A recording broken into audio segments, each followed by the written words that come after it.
At a quiet family dinner in Franklin, everything snapped.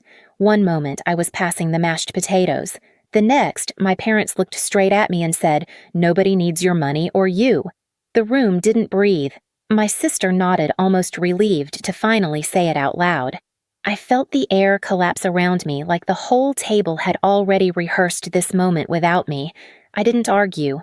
I didn't cry. I stayed silent. Because while they thought they were cutting me out, they had no idea what that silence really meant, or what I was about to do next. And trust me, none of them saw it coming. I used to believe that distance was the only thing standing between me and a normal family. Living in San Francisco, working long hours as a software engineer, I told myself I was just too busy, too far away, too caught up in deadlines to be present the way they wanted. But the truth sat deeper than that, buried under years of unspoken expectations and the kind of history families pretend to forget. Growing up in Franklin, life never felt easy. Our small house always smelled like motor oil from Dad's work clothes and fabric softener from Mom's quilts. Money was tight enough that even the walls seemed to hold their breath. I remember the nights when the recession hit hardest, Mom whispering about overdue bills, Dad pacing the hallway, and me pretending to sleep while I listened through the thin drywall. Back then, I thought if I worked hard enough, I could pull us out of that darkness somehow. Madison, my younger sister, used to crawl into my bed whenever the shouting got loud. She'd clutch my arm and ask, "We're not going to lose the house, right?" I'd tell her no, even when I wasn't sure myself. I was 12, she was 10, and I somehow decided it was my job to carry her fears along with my own. That promise stuck to me like a second skin. School became my escape. I studied under a flashlight so I wouldn't wake her up. Teachers pushed me toward computers, saying I had a mind built for solving chaos. By high school, I was winning coding competitions and dreaming of a life bigger than Franklin one without the weight of past due notices or cold dinners eaten in silence. When I earned a scholarship and left for the city, I carried more than luggage.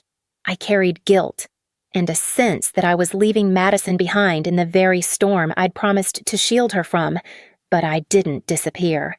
Every paycheck I earned felt like a new chance to fix something back home, the cracked pipes, the leaking roof, the repairs Dad couldn't afford. I sent money quietly without ceremony because that was how love operated in our family, unseen, unspoken, expected. Madison had dreams too. A small boutique, a place to sell her designs, something she'd talked about since she was a kid. Helping her felt like fulfilling that childhood promise in a way words never could. A loan here, a payment there, and eventually an SUV to help her run the business. Somewhere along the way, though, Madison's gratitude faded into something sharper. She'd joke about my big city life or call my help charity. Dad bristled whenever I made an offer to fix something. Mom shifted her tone whenever I mentioned visiting, as if my presence was an inconvenience, not help. Still, I hoped that family dinner would be different, a chance to reset, a chance to feel like I still belonged. But I misread everything, every silence, every shrug, every tight smile, and by the time I realized the truth, the damage had already been waiting for me at that dinner table. The moment I walked into my parents' dining room that night, something felt off. Not loud, not obvious, just a heaviness like the air had already decided what was going to happen before I even took my seat. Mom barely looked up when I came in. Dad gave a stiff nod. Madison flashed a smile that didn't reach her eyes, the same practiced one she used when she wanted to hide irritation behind politeness. I tried to ignore it. I asked about work, about the boutique, about how they'd been holding up.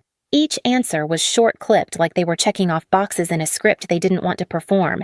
At one point, Madison made a comment about my hair, so corporate with that sly little tone that made it sound like a compliment but felt like a slap. Dad muttered something about me being busy in the city, and Mom sighed dramatically when I offered to help with a few repairs around the house. It wasn't new. These little stings had been simmering for years, but tonight they were sharper, more deliberate, and I couldn't shake the feeling that they'd been rehearsing something without me. Dinner was served, and for a few minutes, everyone pretended to be normal. Forks scraped plates. Glasses clinked. Madison talked about her store being community-supported. Her words pointed as if rewriting history right in front of me. I almost corrected her but swallowed it. I'd told myself I came to reconnect, not to argue. Then it happened. Dad set down his fork. The sound was too loud in the quiet room. He looked straight at me, expression hard, almost resentful. "We don't need your money, Kimberly. Mom didn't miss a beat. Or you." She added the words, sliding out, smooth practiced. For a second, I just blinked. I thought I misheard. My ears rang. My chest tightened. The room tilted ever so slightly. But then, Madison leaned back in her chair, crossed her arms, and said it. "She's right. Nobody needs your money or you." It wasn't a whisper. It wasn't hesitation. It was agreement. Cold. Final. Like she'd been waiting for someone else to say it first. I looked around the table searching for any flicker of doubt, any sign that someone might speak up for me. But every pair of eyes avoided mine. That was the moment everything snapped, not because they rejected me, but because I finally understood they'd already decided I didn't belong, and they'd decided it long before I ever sat down at that table. I didn't remember standing up from the table. One moment Madison's words were echoing in my head, and the next I was outside on the porch, breathing in the cold Tennessee night, as if it could wash the sting off my skin. The air tasted like winter, sharp, metallic nothing, like the warmth I used to imagine when I pictured home. I leaned against the railing, letting the silence settle. I stayed silent, not because I agreed with them, but because if I opened my mouth, I wasn't sure whether I would scream or break. I walked to my car without looking back. No one followed. Not Mom, not Dad, not Madison. For years, I had been their emergency fund, their fixer, their safety net. And now, in the moment, I needed even an ounce of empathy. The entire table stayed seated, like my absence made dinner easier. At the hotel, the room felt too clean, too quiet, like a blank page I didn't know how to fill. I sat on the edge of the bed, replaying their voices, their expressionless faces, the way Madison didn't even flinch when she echoed, "Nobody needs you." I pressed my palms against my eyes until stars burst. Then my phone buzzed. Elena Cook. She wasn't someone who called casually. She knew I didn't like surprises. I answered with a shaky breath.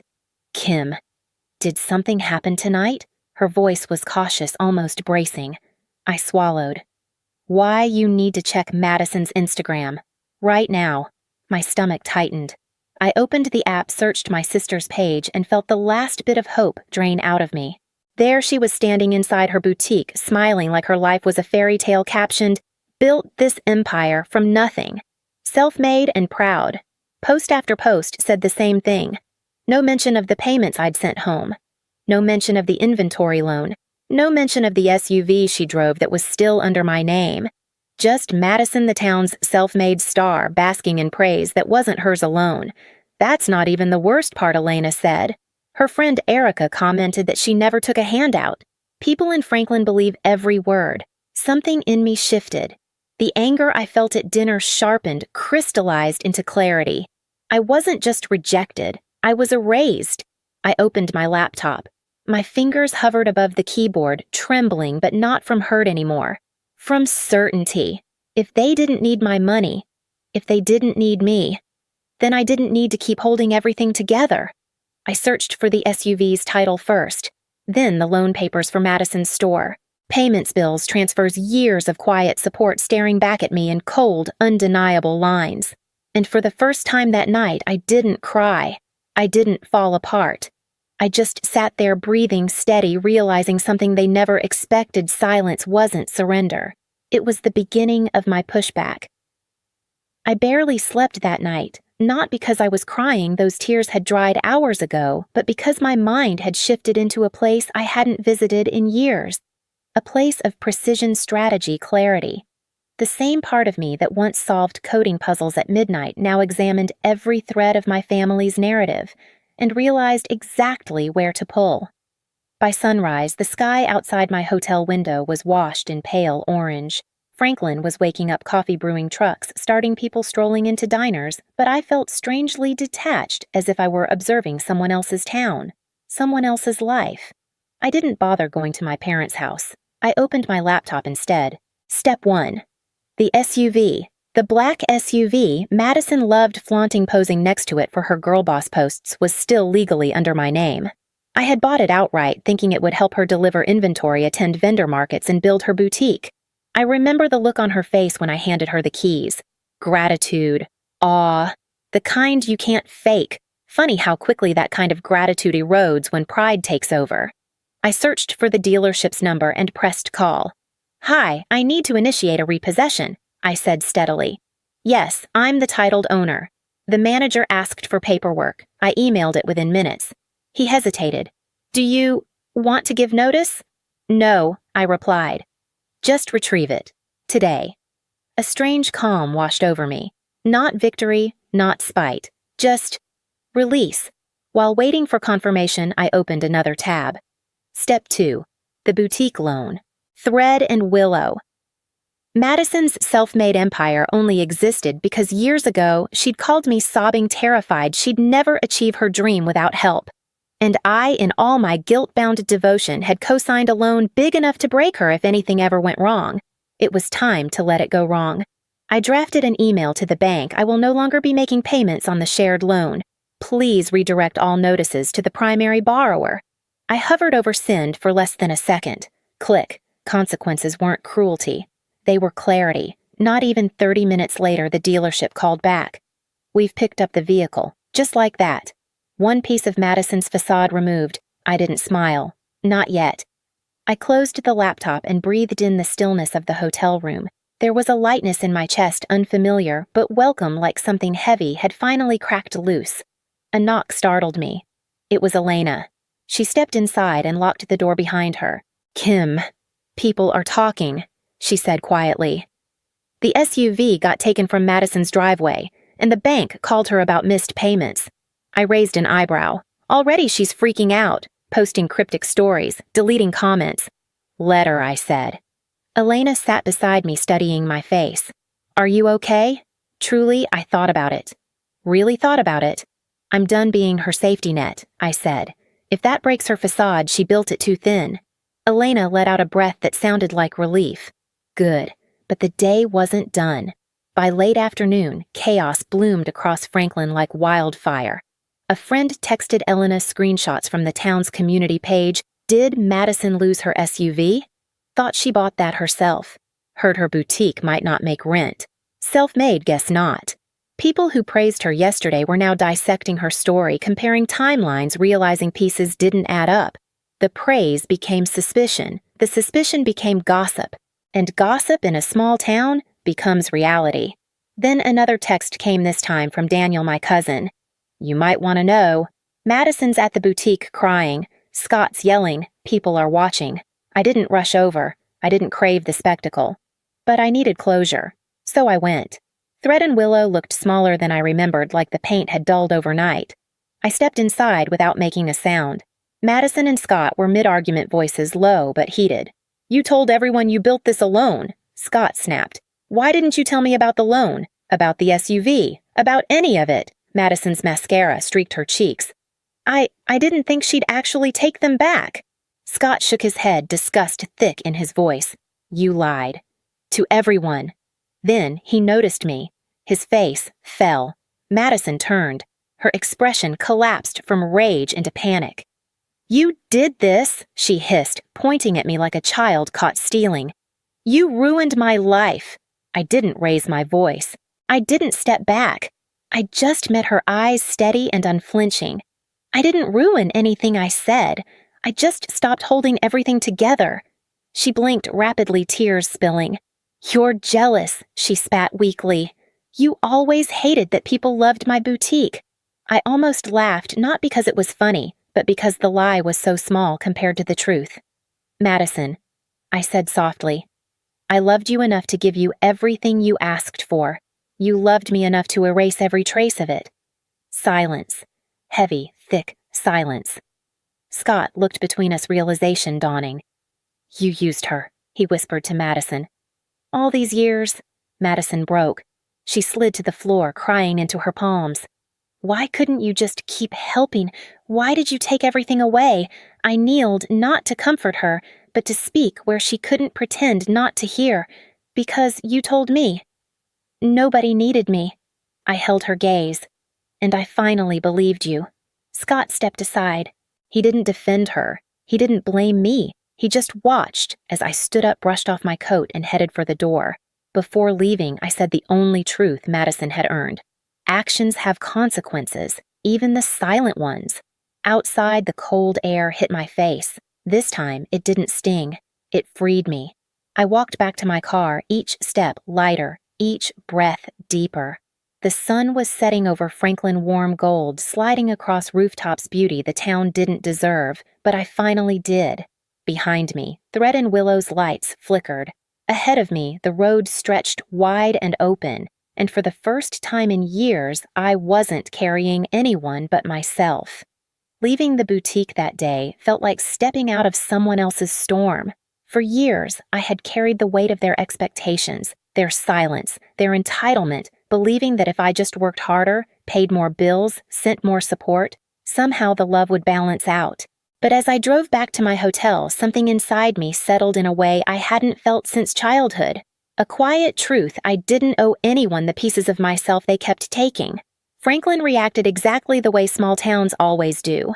The gossip spread, twisting through coffee shops and parking lots. People who once praised Madison's self-made success now whispered about the loan, the SUV, the collapse of her boutique. Scott moved out temporarily, needing space to understand what was real and what had been built on lies. My parents left 2 voicemails, angry, frantic, but I didn't return the calls. Not out of spite, but out of self-preservation. When I finally boarded my flight back to San Francisco, or didn't look back, the city lights welcomed me home in a way Franklin never had. My apartment felt different, lighter, like the air had been reset. I brewed tea, opened the windows, and let myself breathe. Not as a provider, not as a fixer, just as a woman reclaiming her own life. I realized then that boundaries aren't walls, they're doors, and I finally closed the ones that were draining me. Back in San Francisco, I learned to live without the constant pull of guilt. I focused on work, on the friendships that chose me, and on building a life that wasn't measured by how much I could give. I didn't need revenge to feel whole, just distance, clarity, and the reminder that I'm allowed to choose myself. And if you've ever been the one quietly holding a family together while they pretended not to notice, I hope my story tells you this. Your worth isn't determined by who fails to see it. Tell me where you're watching from, subscribe for more stories like this, and don't forget to ring the bell so you never miss what comes next.